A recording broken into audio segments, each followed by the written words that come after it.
This video will cover some trigonometric functions, the main ones being sine, cosine, and tangent. Now, from the textbook, there's the concept of a unit circle. Let me just pop that down in here. So what this is,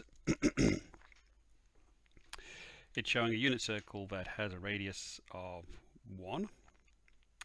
And when you think about it, if this was a graph with x and y, that angle in there actually determines where that point there is in terms of its x and y. So as the angle gets bigger, x gets smaller, y gets bigger. But it actually reaches a point where y can't get any bigger, y starts getting smaller again. And if you start to plot this out, you'll see something that looks a bit like this. So let's start with just looking at the y. So say for this angle in here, theta, or also I like to call it the hamburger, if it starts down here, angle of 0, y is going to be 0. So we plot out y, starts at 0, it's going to get bigger and bigger and bigger, and it's going to reach a point where it's going to get no bigger, and it's actually going to come back down again. And actually it's going to get down to 0 again over here, at this point, and then it actually goes negative. That's the positive bit of y, the negative. And it goes down and down and down and down, gets down to here, can't get any more negative, so at -1, there, +1, and it sort of flattens out and it goes back up again. Now, if you look at what's happening to x while all this is going on, well, when we're down here, use a different color, let's go for green. So when we're down here with x, when the angle is 0, x is actually at its biggest. It's actually at +1. So the x starts here, so that's y and x in green. And as we keep, the angle gets bigger, x actually gets smaller and smaller and smaller along the x-axis until it eventually, and you might have guessed it, at the same time as y is at its biggest, x is at its smallest. And then it gets a bit tricky to draw, it comes down here. So when, excuse me, again over here, when x is at its biggest negative, -1, y is 0, and then it goes up again, and if I draw that right, it goes down there, and so it goes on. Now you might have seen these described in audio called sine waves, which is the green one. There's also the cosine wave, and you'll see this over and over again in nature, in electronics and engineering. So that's why they're called circular functions. Now, wouldn't it be great if, to get rid of that, you could actually work out what x and y was just knowing the angle? Well, that's where sine, cosine comes in.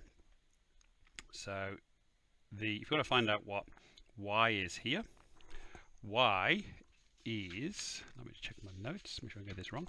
Yep. So let's go back to blue. So y is the sine of theta, and for x is the cosine of theta. Now they're going to say, so what's this thing here? How do I work out this? Well, that's a little bit beyond this video, but there's some references online, and you're probably going to do that if you're at university. But anyway, the main thing is your trusty calculator can work out, given an angle, it'll tell you what y is. Now this is all very handy, but there is an application to triangles, because if you look at this thing here, so if I draw that, now if you take the, let's delete that, delete, sorry, I need my cursor, let's delete that, wait, delete, right, there we go, right, so now we've got just that triangle, and I'll make it a bit bigger because that's a bit small to see. Whoop, do that, I'll draw it bigger. So now we've got an angle in here, theta, and we've got the y up there and the x in there. Now, of course, this assumes that here is a right angle. So all the things you see with sine and cosine only refer to what's happening inside of a right angled triangle. So this is great now because we can actually say we know what y is given an angle, and we know what x is given an angle. Now there's one more thing missing. It's, well, what if we want to know this length here, the hypotenuse, the one opposite the right angle? And there's a formula for that. Let's call that, say, h for hypotenuse. H is the tangent of theta. Again, don't worry too much about how that's defined, where the formula comes from. That's all built into the calculator, and again, is beyond the scope of this video. But what this means now is that if you know two things in a triangle, so you might know the hypotenuse, you might know the y, and if you know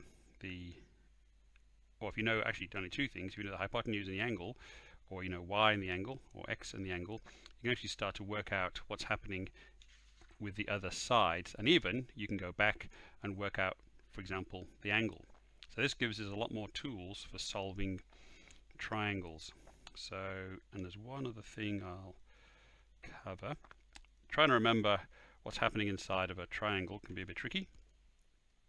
I learned this when I was at school. I'm not sure if it's in the textbook. Let's call it a mnemonic to help you remember. So if you have a right angle triangle and an angle in here, now the way you can label a triangle is the angle opposite, call it the opposite side, so that's this length there. The adjacent is the one that's got the right angle and the angle you're interested in, so we'll call that the adjacent side, and the hypotenuse is the one opposite the right angle. Now there's a little handy mnemonic which I'll write here, sa, ka, to, a, which stands for the sine is the opposite over the hypotenuse, cosine adjacent over hypotenuse, tangent opposite over adjacent. So what this means is if you have a triangle like this, and we're told the angle in here is theta, and that's given to us as a right angle, that length is 3 and that length is 8. So just labeling it as above, that's the opposite there, that one's the adjacent, and that one's the hypotenuse. So looking at our mnemonic of SOHCAHTOA, we don't have an angle, but we do have the adjacent and hypotenuse. So we've got that one and that one. So that tells us that we can use cosine, and the formula is cosine of the angle is adjacent over hypotenuse. Let me just check that. Yes. So the cos of the angle is the adjacent, which is 3 over 8. So now you can put that into your calculator. In fact, you also have on your calculator the inverse, which means if that's the cos of the angle, I want to know the inverse cos. In other words, turn it back into an angle again. And that then tells you what the angle. And then all the combinations of sides and angles in a right angle triangle can then be solved.